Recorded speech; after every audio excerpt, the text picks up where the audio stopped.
ሎማዓንቲ ሓንቲ ኣዝያ ብልጽቲ ኣብ ሓቀኛ ታሪኽ ተመርኪሳ ዝተሰርሐት ፊልም ሒዘልኩም መጽእ ኣለኹ።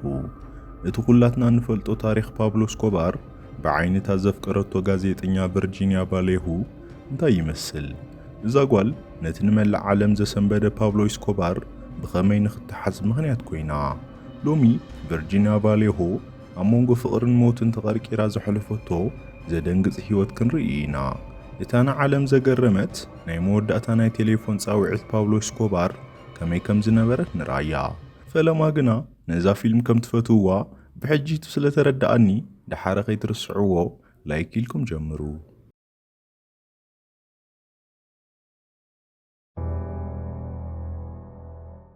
ፊልምና ቨርጂኒያ ቫሌሁ ናተረኸት እያ ትጅምር።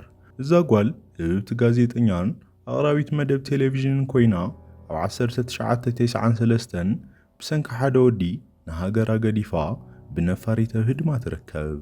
ኣብታ ነፋሪት ድማ ሼፓርድ ዝተባሃለ ኣባል ሓደ ትካል ተቆጻጻሪ ሓሸሽ ኣሜሪካ ወይ እውን DEA ምስ ኣሎ።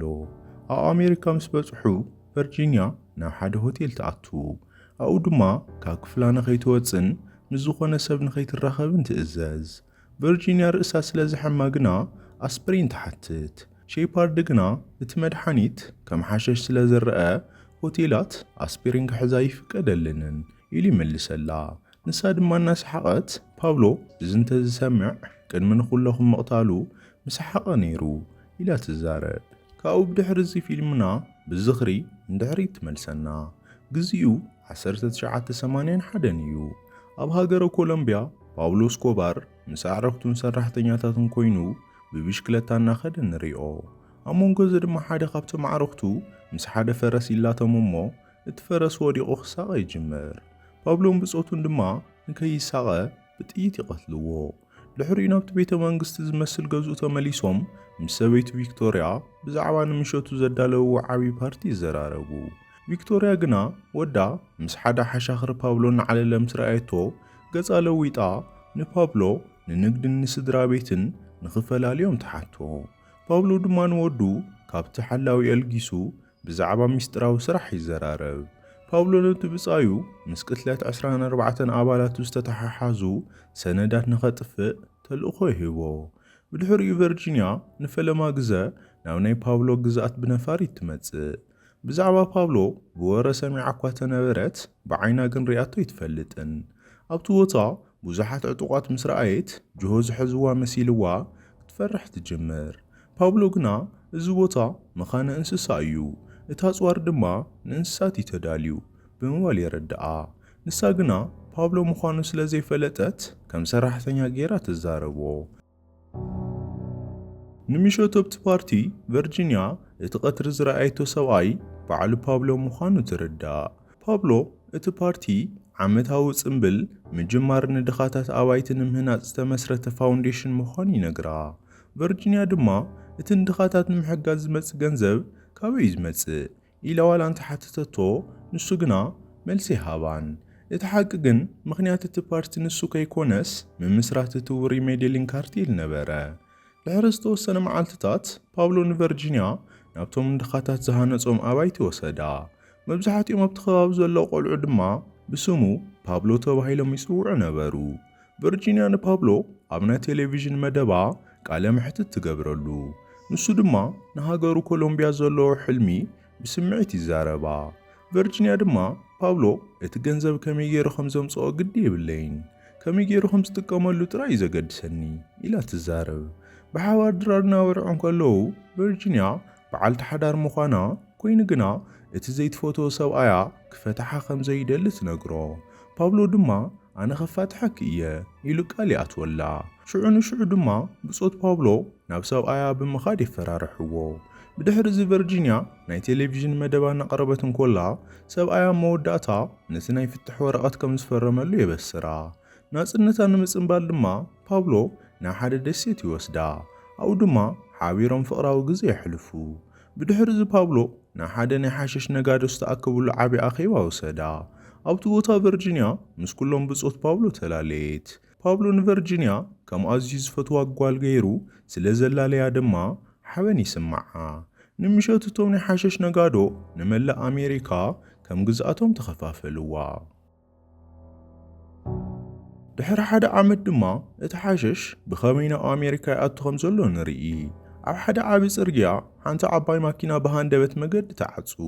ካብታ ማኪና ድማ ብዙሓት ሓለውቲ ፓውሎ ወፂኦም ነቶም ኣብቲ ከባቢ ዝነበሩ ሰባት መሳርሒ ኣልዒሎም የፈራርሕዎም።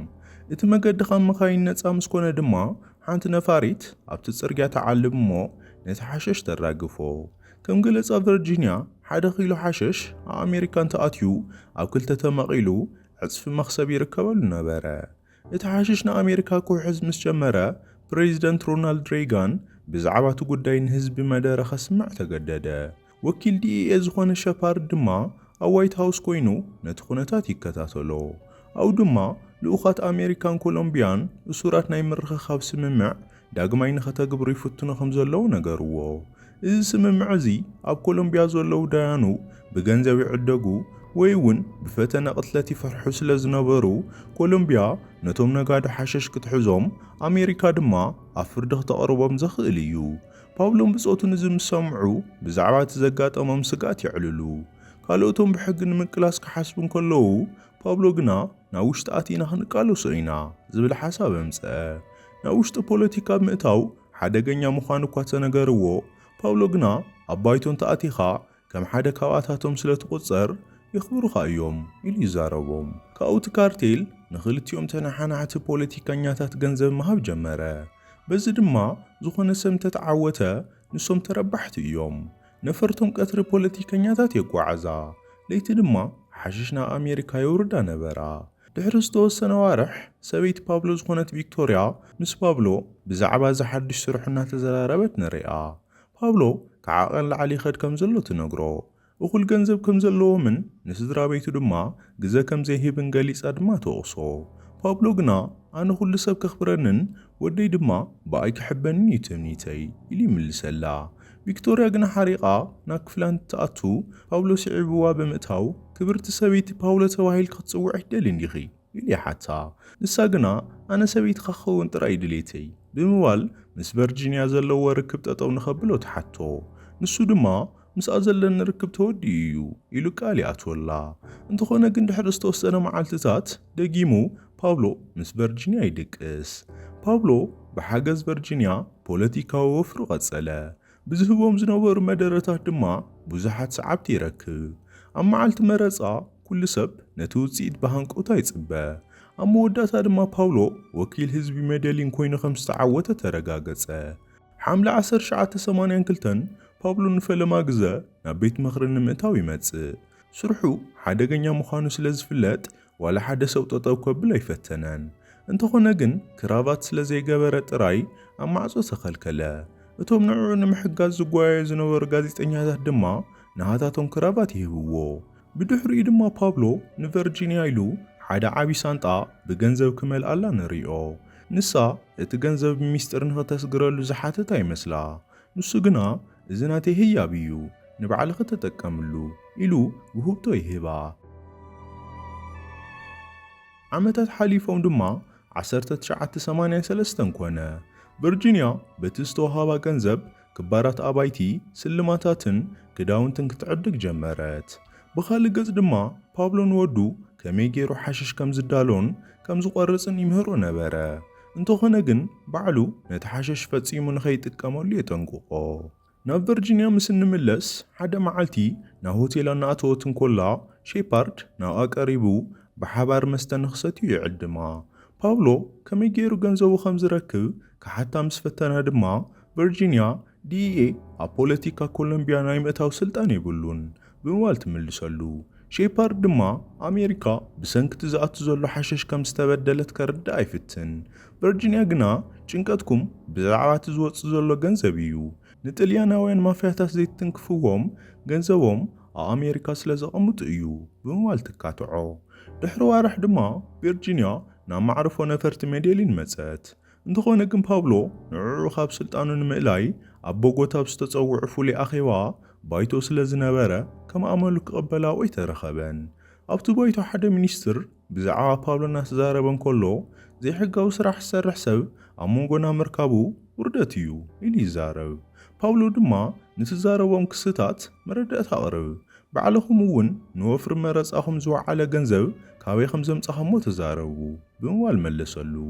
ፓውሎ እቲ ፕሬዚዳንት ናይ ኮሎምቢያ ዝሰርሖም ገበናት እውን ከይተረፈ መረዳእታ ከም ዘለዎ ገለጸ። እንተኾነ ግን እቲ ሚኒስትር ኣብ ቅድሚ ኩሉ ሰብ የላግጸሉ። ንምሸቱ ሰበይቲ ፓውሎ ቪክቶሪያ ጥንስቲ ምዃና በሲራ ነገራት ከይገደዱ ከለዉ ንፓውሎ ካብ ስልጣኑ ንኽወርድ ተማሕፀነቶ። እቲ ዝውለድ ህፃን ንኸይሳቐ ቃል ንኽኣትወላና ለመነቶም ኮላ ግና ቴሌፎን ይድወሎ። ኣብቲ ሰዓት ናይ ፓውሎ ናይ ቀደም ገበናት ኣብ ጋዜጠኛ ወፂኦም ነበሩ። ፓውሎ ከዓ ብቁልጡፍ ንሕድሕድ ንዝተሓተመት ጋዜጣ ካብ ዝተበተኖ ዝኣረየ 500 ፔሶ ክኸፍል እየ ብምባል ንሓሻኽሩ ይእዝዝ።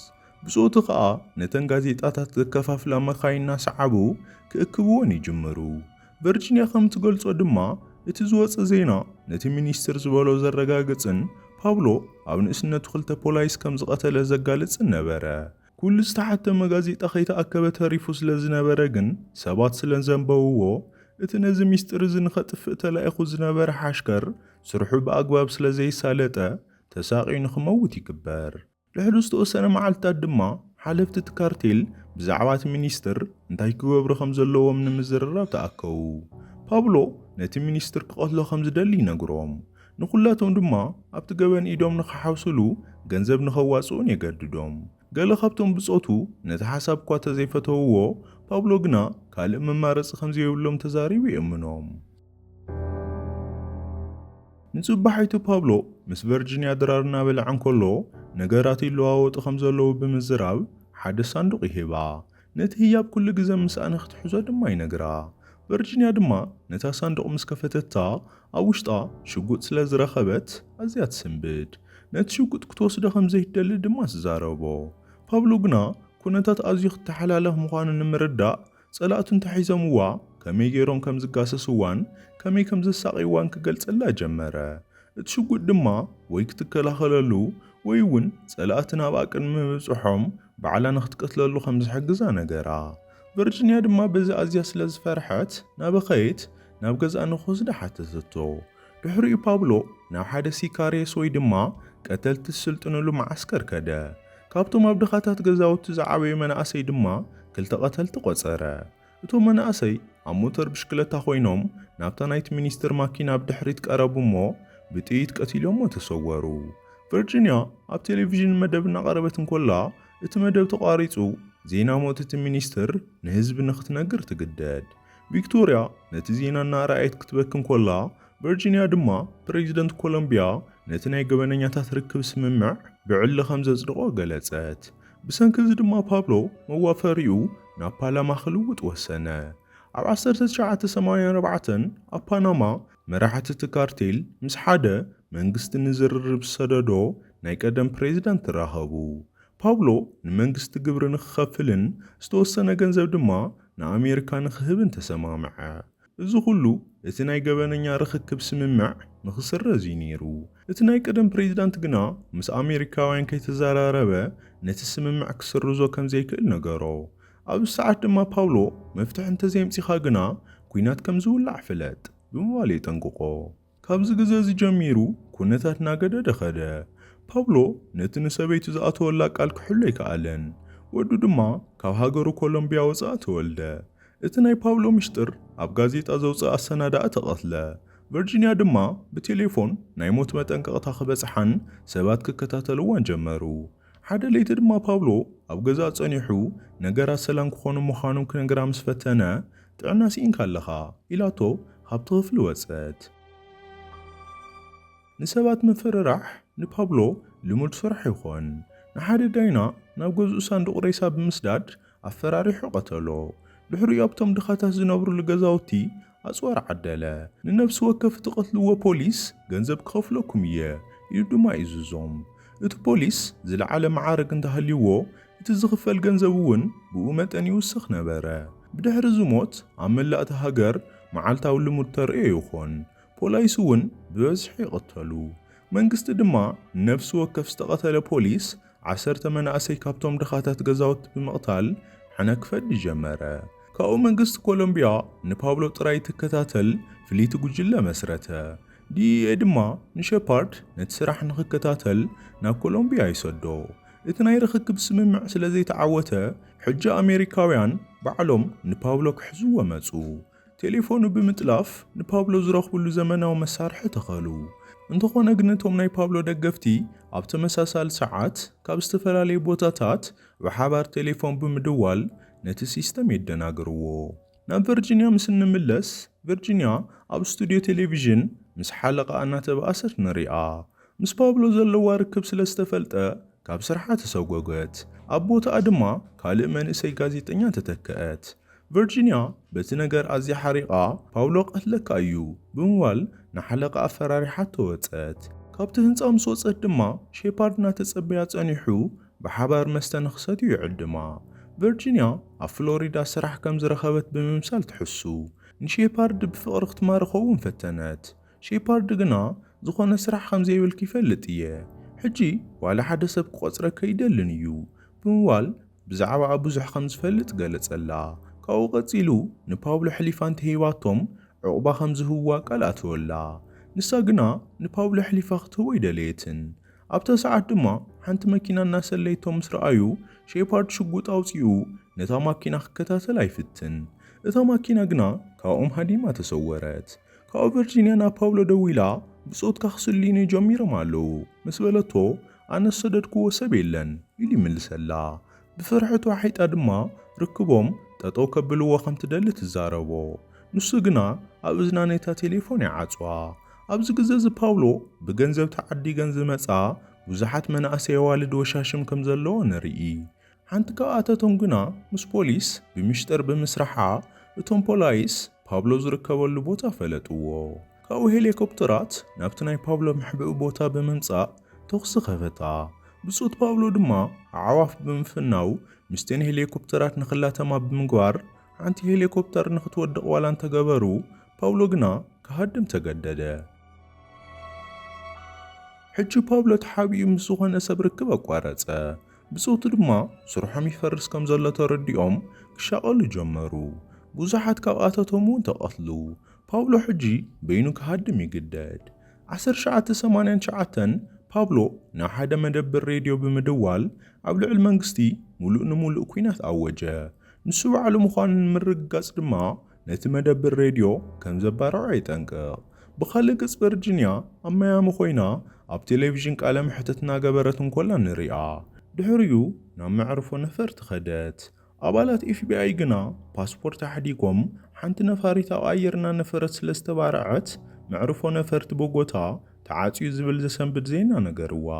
ብዘንጊ ዝኹሉ ፍንጀራን ግብረ ራዕድን ድማ ንፈለማ ግዜ ህዝቢ ንመንግስቲ ንፓውሎ እሰርዎ ክብል ጀመረ። እንተኾነ ግን እቲ ግብረ ሽበራ እናበዝሐ ምስ ከደ በዚ ዝፈርሐ ህዝቢ ግዜ ከይወሰደ ንፓውሎ ዝደልዮ ሃብዎ ክብል ይግደድ። ኣብ ኤምባሲ ኣሜሪካ ድማ ሼፓርድ ብዛዕባቶም ካብታ ነፋሪት ሓደጋ ዝድሓኑ ሰባት መረዳእታ ብምርካብ ንፓውሎ ንምሓዝ ዘኽእሎ ፍቓድ ሓተተ። እንተኾነ ግን ናይ ፓውሎ ጠበቓ ኣብኡ ጸኒሑ ፓውሎ ኢዱ ንኽህብ ዘድሊ ስምምዕ ይገብር ነበረ። ኣብ 1991 እቲ ናይ ገበነኛ ርኽክብ ስምምዕ ይስረዝ። ፓውሎ ድማ ባዕሉ ብዝመረፆ ቤት ማእሰርቲ ንኽእሰር ብዝብል ቅድመ ኩነት ኢዱ ይህብ። ኣብ ናይ ባዕሉ መሬት ፍሉይ ህንፃ ተሃነፀሉ። እዚ ቦታ እዚ ግን ከምቶም ዝተለመዱ ቤት ማእሰርትታት ዘይኮነስ ናይ ኩዕሶ እግሪ ሜዳን ኩሉ ዓይነት መዘናግዕን ዘለዎ ቤተ መንግስቲ እዩ ነይሩ። ፓውሎ ኣብኡ ኮይኑ ስርሑ ይቕፅል፣ ፓርቲ የዳሉ፣ ሰንበት ድማ ምስ ስድራ ቤቱ ምሳሕ ይበልዕ ነበረ። ሓደ ሰንበት ግና ጓሉ ማማ ንስኻ ክትወፅእ ከም ዘይትኽእል ነጊራትኒ፣ ኩሉ ግዜ ድማ ንዓኻ ዘኪራ እያ ትበኪ ኢላ ትዛረቦ። ፓውሎ ድማ በዛ ሓሪቑ ኣይስክሬም ክገዛእልክ እየ ብምባል ንጓሉ ሒዙ ካብቲ ቤት ማእሰርቲ ክወፅእ ፈተነ።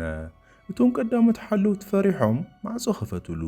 ኣብቲ ናይ መወዳእታ ማዕጾ ምስ በጽሑ ግን እቶም ሓለውቲ መሳርሕታቶም ዓመርሉ።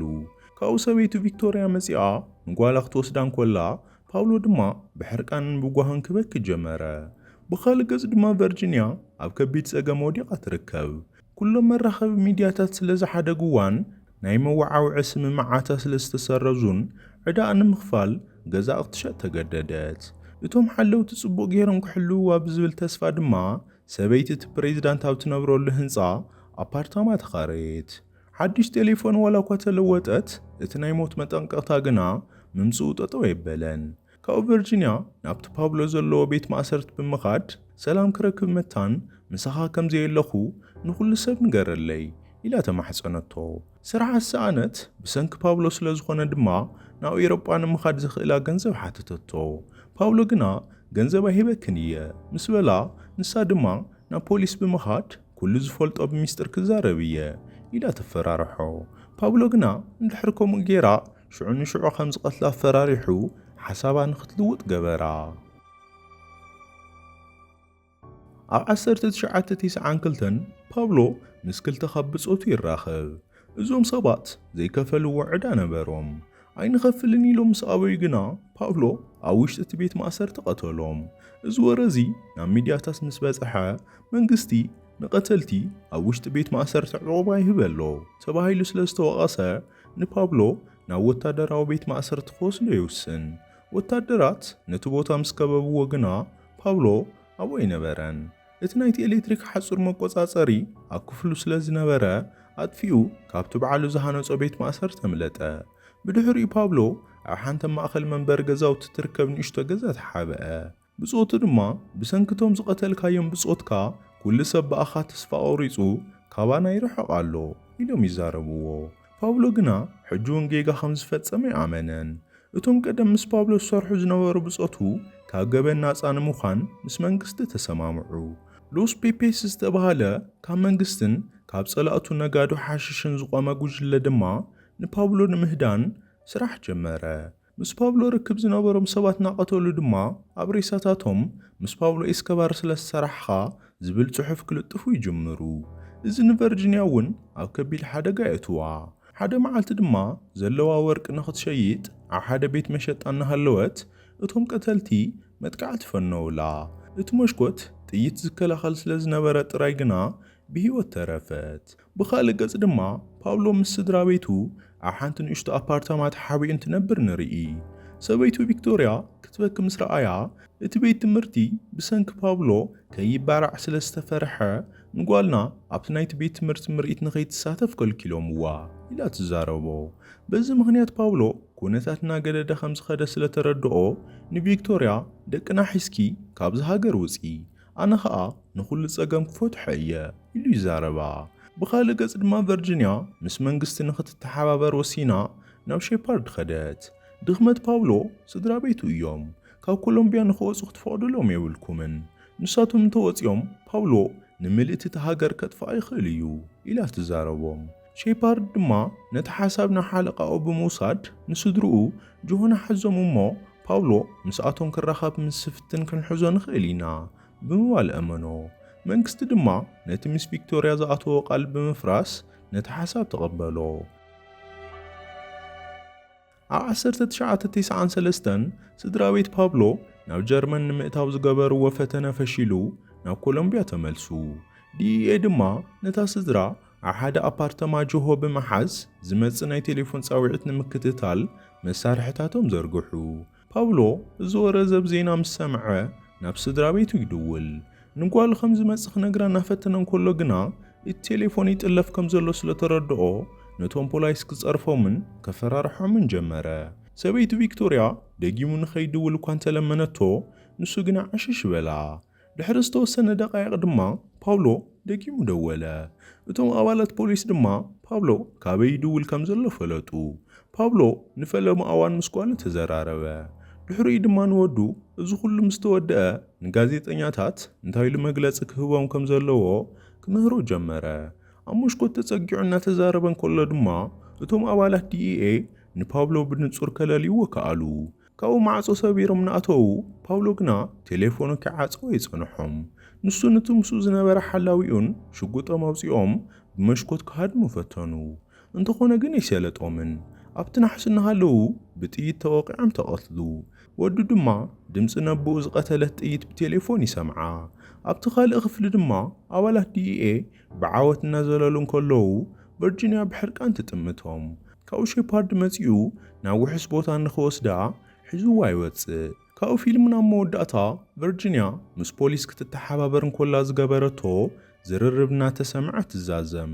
ፓብሎ ኩሉ ግዜ ታሪኹን ዓለም ክትነግር ይደልያ ነበረ እንተኾነ ግን ንመን ክትነግር ከም ዘለዋ ከይነገራ እዩ ካብዚ ዓለም ተፈልዩ። እዛ ፊልም ተፈቲኹማ ነዚኦም ራይዋ